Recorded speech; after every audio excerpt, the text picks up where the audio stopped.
All right, this is how it should look when you're done. Your bags should be empty. That means you got all your screws up there. If you got any screws left in these bags, you screwed something up. Or you didn't screw something in. Or you're missing a screw, whatever you want to call it. So you want to make sure, all right? Now, so it should look like that once you got your torque sequence in and you got your foot-pounds or your torque newton meter, whatever you choose. To be honest with you, I didn't torque at the specs. Well, not with a torque wrench, but I did it by feel because I did quite a few of them, and it's just a rubber gasket. You don't have to put too much on it. Now, once I'm done and I road test it, I'm going to check for leak regardless. And what better time to catch the leak is at the early stage, because you don't want the rubber to crystallize and then try to fix the leak, because that wouldn't make any sense. Or you can do it the other way. Guys would say, well, just torque it and be done with it. But if you don't have a torque wrench,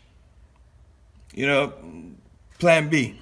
But in any event, again, it's not a valve cover. It's not a camshaft or some, head that you're torquing. You're torquing a pan that, like I said, in the next 10,000 miles, well, I'll probably suggest changing anyways and then take it to mechatronic sleep because the oil was so black coming out.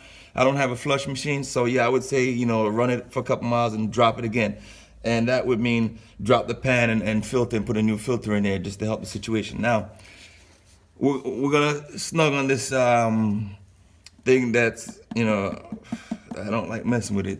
Kind of like give me the EBGBs just thinking about putting this thing in it based on my last experience. But T55 Torx, get yourself a nice set. I got this one off Amazon. It's not top notch, but it's got all the works. It's tamper proof, or what do you want to call it? So you can, work on stuff that has a tamper proof. It's a good set to have. Let me tell you why. Because I think it was a T60, this baby here, came in handy when I was doing the alternator on a N62 and a X5 4.8. And you're gonna need this. So it's worth the investment.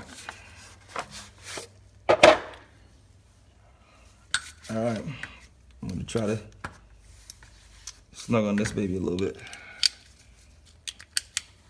Even though it should be, to spec from the factory, but let's see. Yep. It's good. You don't need to screw with this shit anymore. If you want to, you can go ahead if you got money to buy a second pan. I don't, so I'm gonna leave well enough alone. You know what they say? If it ain't broke, don't break it. All right. So, you want to make sure you still got this. If you can't find this cap right here, you did two things. Either you left it in the pan, or it fell off in the pan. Because if it's on the receiving part, the male part, it probably wouldn't go into the housing. But you don't want to drop the shit in the pan. Make sure you work clean and be meticulous when you do your stuff. Make sure you got all your stuff together. Make sure, don't be like MacGyver. Well, actually, no, not MacGyver. Don't be like that. Don't be that guy. The guy who drops a transmission or drops, some rear end and comes out. There's an extra gear and about 20 screws, and he's like, I don't know why they put all this shit in there. They didn't need it in the first place. Nah, it was there for a reason. All right, so we're good. So the next phase now, I'm gonna hook it up and drop some oil in here, and I'll show you how that's done. Like I said, I've seen some guys do it differently, and at the end of the day, they all made sense. But I learned something the hard way that I didn't see on YouTube, and I'm gonna share this shit with you because I want you not to be that guy that be boogering up shit and having to go back there and work twice for one pay. It don't feel nice.